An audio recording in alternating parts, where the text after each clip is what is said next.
Queen Esther, a brave girl who saved her people. Once, in a faraway land filled with golden palaces and shining towers, there lived a girl named Esther. She didn't have a mother or a father anymore, but she was never alone. Her kind cousin Mordecai loved her like his own daughter. He took care of her, held her hand when she was little, told her stories about God, and reminded her that she was precious and deeply loved.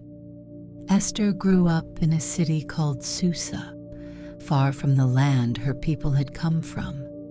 She was one of God's people, the Jews, living in a place where most people didn't know about God.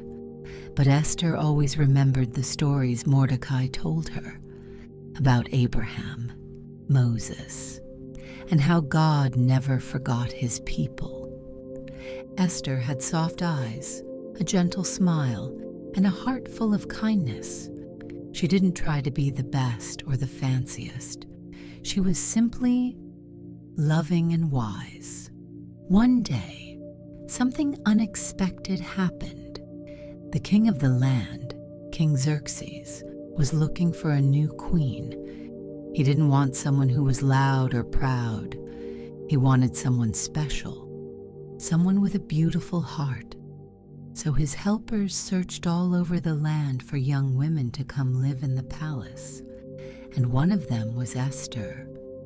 Esther didn't ask to be chosen.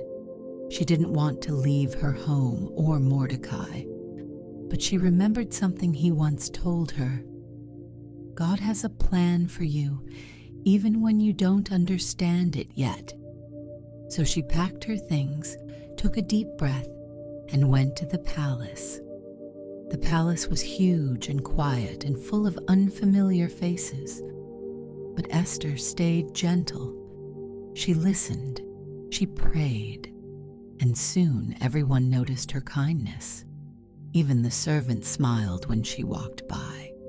The king noticed her too, not just because she was lovely, but because her spirit was peaceful. He saw her and said, "Esther is the one." And just like that, Esther became queen. But no one in the palace knew Esther's secret, that she was one of God's people. Mordecai had told her to keep that quiet, and she trusted his wisdom. Time passed. Esther wore beautiful gowns and lived in royal rooms, but her heart still missed home. She still whispered prayers at night and wondered why God had brought her there. Then something terrible happened. A man named Haman, one of the king's officials, grew proud and angry. He wanted everyone to bow to him, but Mordecai wouldn't. "I only bow to God," Mordecai said gently. Haman was furious. So Haman made a wicked plan. He didn't just want to hurt Mordecai. He wanted to get rid of all of God's people. He went to the king and said, "There are people in your kingdom who are different. Let's make a law to destroy them." The king, not knowing who Haman meant, nodded, and the law was made. When Mordecai heard, he tore his clothes and cried in the streets.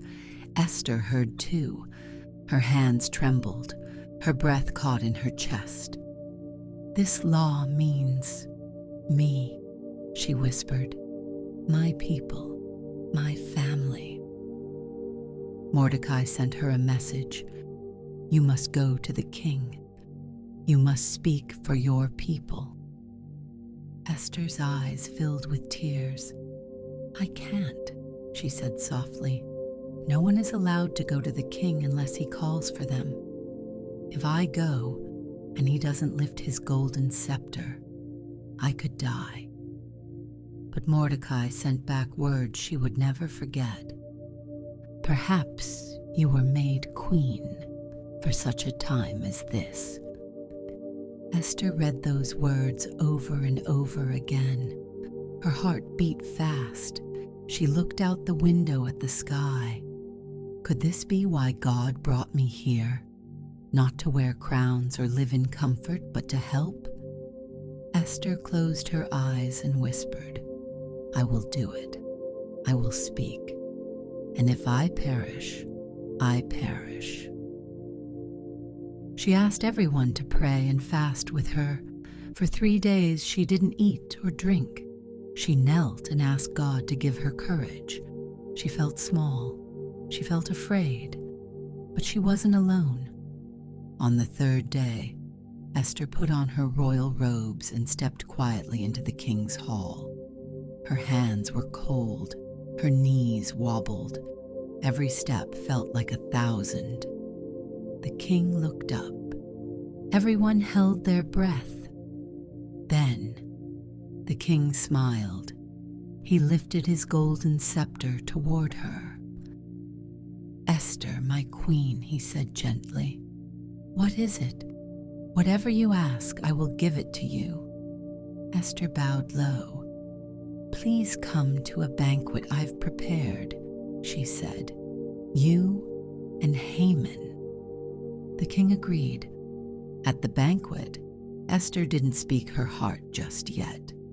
She waited. She prayed.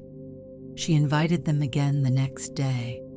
And at the second banquet, Esther finally said, My king, someone wants to destroy me and my people. The king looked surprised. Who would do such a thing? Esther took a deep breath. It is Haman. The room fell silent. The king stood, shocked and angry. Haman's plan unraveled in that very moment. He was taken away, and God's people were safe. Mordecai was honored. Esther was remembered, and the people rejoiced. Esther didn't fight with swords. She didn't shout or command armies. She saved her people with quiet bravery, gentle strength, and great faith. She remembered who she was, and she remembered who God was. And even though she felt afraid, she stood up with courage. Because sometimes, a quiet girl with a brave heart is exactly who God uses to change the world. Esther teaches us that being brave doesn't mean we aren't scared. It means we trust God and do what's right, even when it's hard. You may be small, but God can use you to do big things. Dear God, thank you for Esther and her brave heart. Help me be strong like her, even when I feel afraid.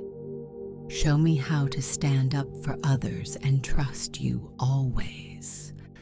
I want to follow you with all my heart. Amen.